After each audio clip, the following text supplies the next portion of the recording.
Welcome to the podcast where I talk about what really shapes our health, not just our habits, but our mindset.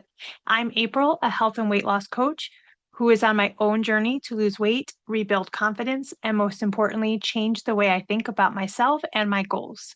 Each week, I will talk about the real changes of weight loss, the ups and the downs, the powerful roles our thoughts and approach play in transforming our bodies and our lives. Whether you're just getting started, feeling stuck, or ready to level up your results, this is the space for real talk and a reminder that change always starts from within. So please take a deep breath, get comfortable, and let's get into it. So today we're going to talk about something that might feel a little uncomfortable at first, but this is one of the most empowering shifts that we can work on making for our weight loss journey. And today we're going to talk about ownership, not blaming, not inviting guilt in, ownership. And I really want to be clear from the start that ownership is not about beating ourselves up. It's not about saying, this is my fault. It's about reclaiming our power in a world that is constantly pulling it away from us. We really are always looking outside ourselves for answers and results and compliments, and feeling proud comes often because we've been complimented or told we've done a good job. So when it comes to our weight loss journey, a lot of times, myself included, we have moments where we're like, I would lose more weight if my husband would just stop eating snacks in front of me after dinner. Or it's my kids. They're always eating junk food. There's junk food always in the house. Or it's my job. Everyone brings treats to the office. I've used that one. It's my schedule. I'm too busy. The list is endless. Okay. So, what we want to first do is really listen and hear when we're thinking these things or saying these things when we talk about our journey. And the fact is, these things do make it trickier for us to get through and make the choices we want to make. I think mostly because you can feel exhausted and you can always feel tempted. And so it's adding challenges on a regular basis. If every night somebody's eating snacks in front of you that are not on your plan, it's every night you're feeling like I have to make this decision.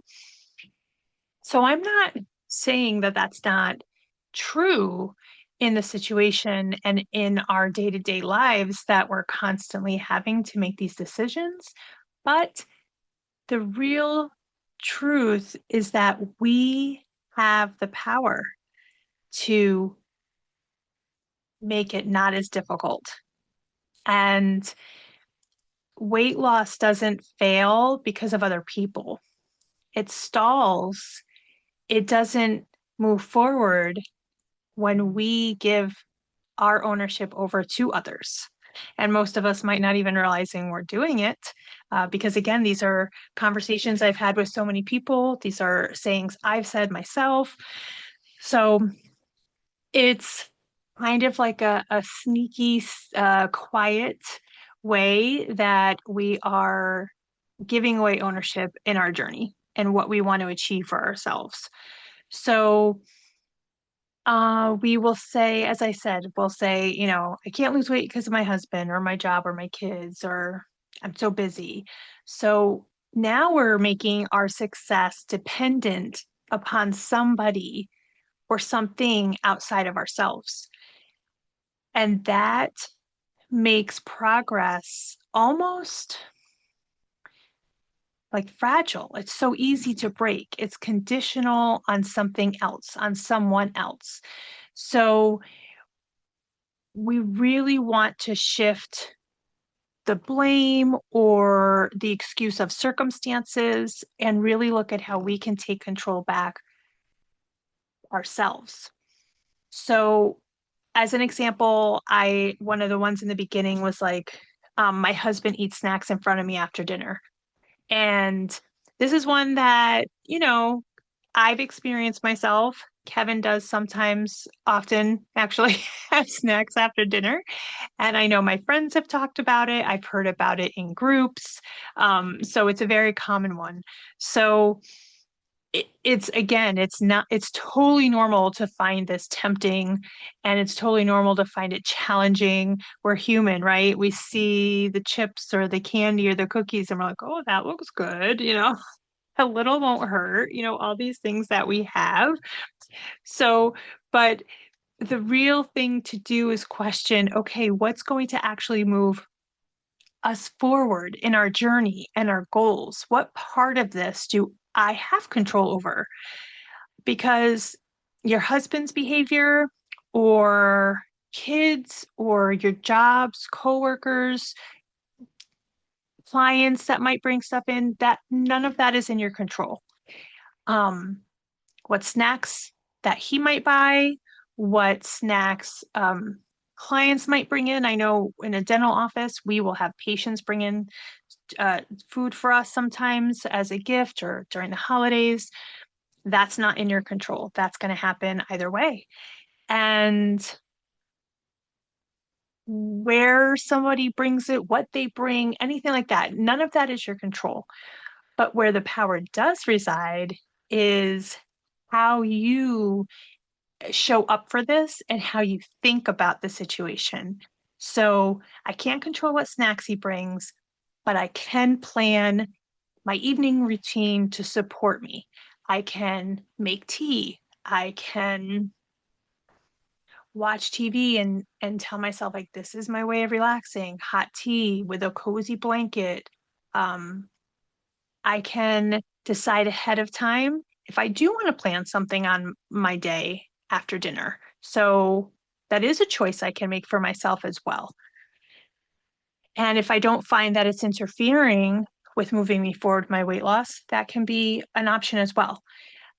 You can acknowledge that you have the craving without giving into it in the sense of in that moment, if you didn't plan it, then you're like, okay, yeah, the cookie looks good.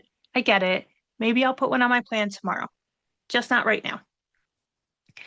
Ownership doesn't mean pretending like we're not having the temptation or that it might not be challenging, but it does mean that we're hearing it, acknowledging it, and still choosing what we really want to do for ourselves over what somebody else might be choosing to do for them.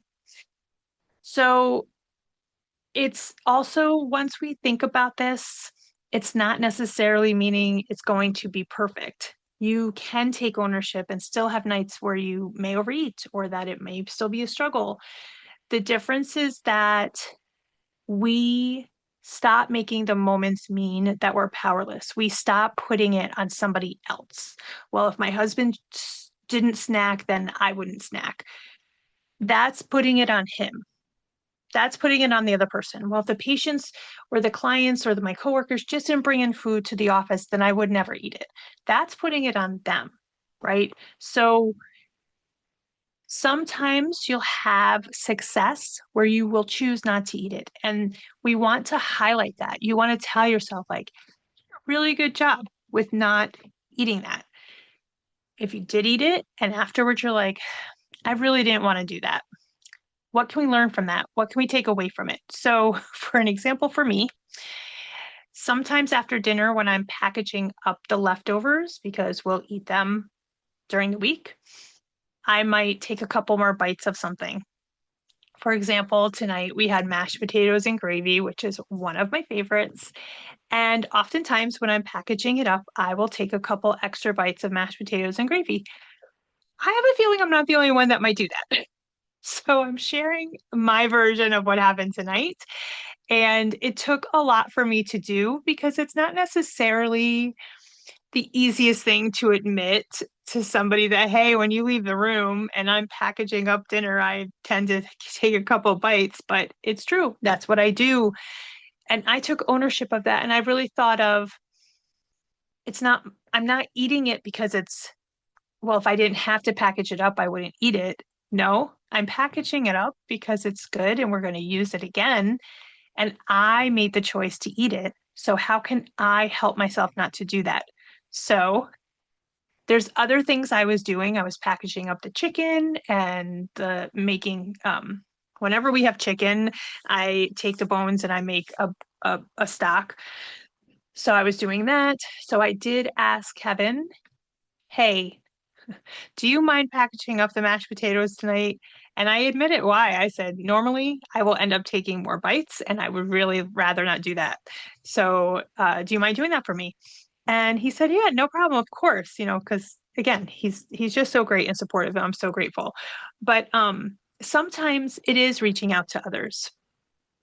Sometimes there's alternatives. So say you don't have any, say you live by yourself and you're the only one there to package up the leftovers. Is there a different way you can do it? So another alternative is you could package it up before you sit down to eat your meal. That's an option as well. So you could make your plate and then immediately put the leftovers in a container and immediately put them in the fridge. So there's always a version that you can think about how to do it for yourself. Right. So just get your mind thinking, catch where you're saying these things, catch where you're doing the extra eating that might be impulse eating, and see how you could set yourself up differently to make different choices. Right. It's the mindset and it's the taking a moment to think about it. We cannot wait for somebody else to stop eating or stop bringing in food or anything like that. But we can think about how we show up for these moments and ask ourselves, if nothing else changes, how can I show up for this? How can I make a different choice for myself? What things can I put into place that would help me make the other decision that I want to make in these moments? That's something really beneficial to us. So we can't wait for anybody else. We have to think about this for ourselves and we have to ask these questions all the time. And don't try to fix all of the areas at once. That was one moment and one decision that I made. I have others, and I just keep thinking about these things and what can I do differently? How can I show up differently? Another example is really great. My mother-in-law listens to the podcast, which means so much to me, and her feedback is so great and always just so supportive. And she was talking about how using a smaller plate really helps her. And it's a smaller plate, you're putting your portion on there, it looks like a bigger plate. So she thought about a time when she might be eating more than she would like or that's needed for herself, and thought of another alternative way to show up for herself to reduce the amount of food because she knows it's not needed. So again, just another situation where bigger plate. Well, if they only make one size plate, so I can only, no, there's so many alternatives. Choose a smaller plate, choose a pretty plate. A lot of times it can be like, I love bowls and dishes.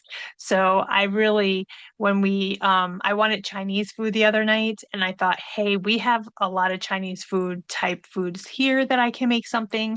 I chose a pretty plate I have these blue bowls with Asian design on it and a little cat, and they're just adorable. And I used my cat chopsticks. And so think about these things.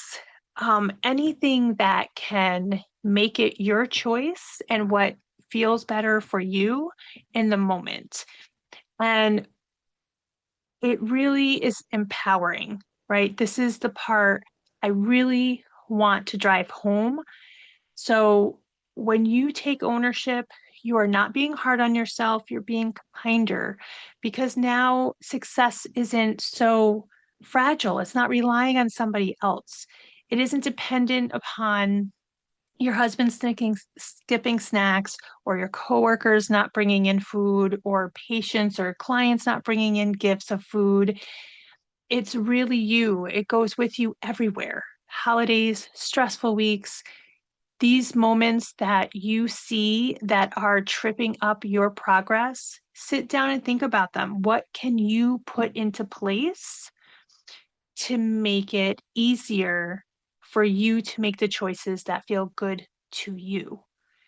So just keep thinking every time that you're initially just thinking those things, you think, hey, I can figure this out for myself. I can think of what would be helpful for me right now. And if you are struggling too, reach out to friends, ask them what they do. Like, hey, have you experienced this? What helped you? And try it out. Like my mother-in-law tried the smaller plates. That helps her. That's amazing. So you want to build this trust with yourself that you know if you are struggling with something, you can have a conversation with yourself and ask yourself, how can I make this easier for myself? How can I show up for myself? And if there's a particular struggle that you're having and you're just not sure of an idea, again, reach out to people. Always email me, Coach April at wakeupwilling.com. I had somebody send an email in that they made a choice of a word for themselves this year. And I just found that so great to hear. And there were some comments also on YouTube and Substack. And I think it's such a great thing to do for yourself and really helps you think of it and practicing that, right? So a practice exercise for taking ownership of these things is something that you could say to yourself is the next time you catch yourself, I can't lose weight because of, finish the sentence instead, like, even if this doesn't change, insert whatever this is for you, I can still, right? So, again, with the snacks at night, even if my husband eats dinner or snacks on the couch every night after dinner, I can still choose hot tea, cozying up with my blanket, texting a friend, watching TV, whatever your particular lists are. Think about it, take a moment, try it. And if it doesn't work, try something else. Another couple of examples of things that you could say to yourself in this sentence is, even if my husband snacks, I can still follow my plan tonight. That is a very empowering sentence, right? So even if he's doing this, I can still follow my plan tonight. Another one is, even if work is stressful, I can still eat meals that support my body. Even if I'm busy, I can still make one aligned choice today. So the sentence really pulls your power back into your hands. And that's really where we want it. We want to take ownership of our decisions. Weight loss is never about perfection. It's never about perfect conditions. It is about personal responsibility paired with self-compassion, right? So you're not failing because life is hard. You succeed when you stop waiting for life to be easy and you start building the conversation with yourself. And the moment you take ownership without judgment, no shame, but with clarity and kindness, that's the moment where your journey becomes yours. Thank you so much for being here. If this episode was helpful, please share it with someone who you think might benefit from it. Again, as always, if you have any questions or a topic you would like to hear about, please email me, Coach April at wakeupwilling.com. And as always, please remember to wake up willing to do something that feels good to you. Have a great week. Bye.